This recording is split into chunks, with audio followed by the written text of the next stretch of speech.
Paskuhan sa bayan ng Bay. Sarap mag-food trip dyan. Kaya naman, Jubes, rampa na. Eto na naman ako sa bayan ng Bae. Makikita niyong busy na naman ang mga sasakyan sa kalsada. Yan ang simbahan ng Bae. Kasama ko pala si Chuni. Ate Chuni, lingo naman dyan. At eto naman ang munisipyo ng Bae. Aba, punong-puno ng stars ang paligid ah. At may isang napakalaking Christmas tree.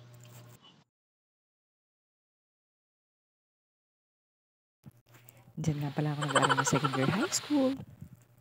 Sa Liceo de Bay. Ito nga palang munisipyo, ang simbahan. At yan, dyan yung Paskuhan sa bayan ng Bay. Diyan kayo pupunta ha. At syempre, huwag kalimutan magsimba. Hello mga karamba, tayo rumampa na. Ito nga pala yung entrance ng Paskuhan sa bayan ng Bay.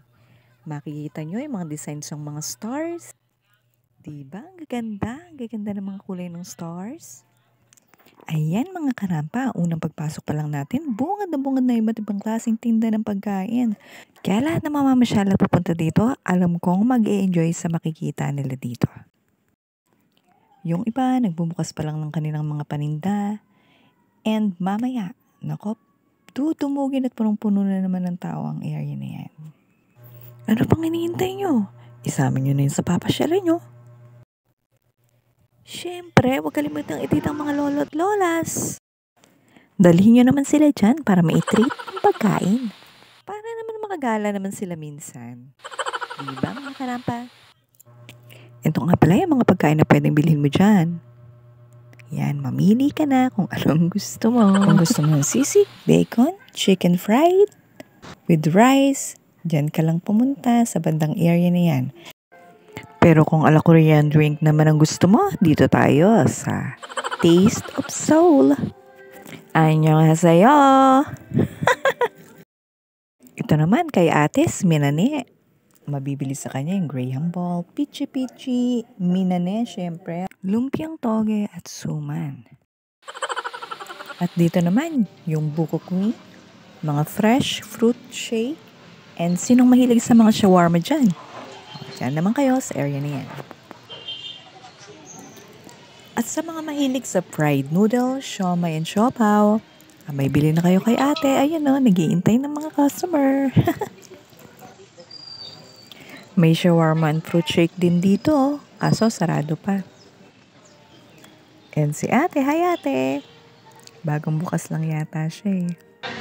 At sa mga gusto ng mga street foods, andito ang kwek-kwek, fishball, kikiam. Meron din silang fries, squid balls, banana loaf, and drinks. At sa mga mahilig sa kape dyan, meron din dito ang coffee drinks.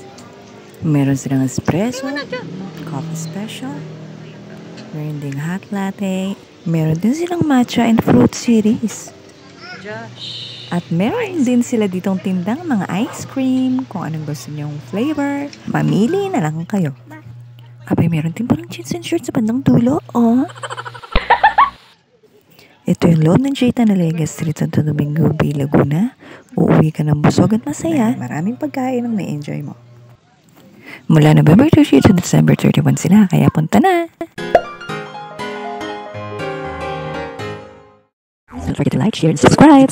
Jubes Vlog, rampa na!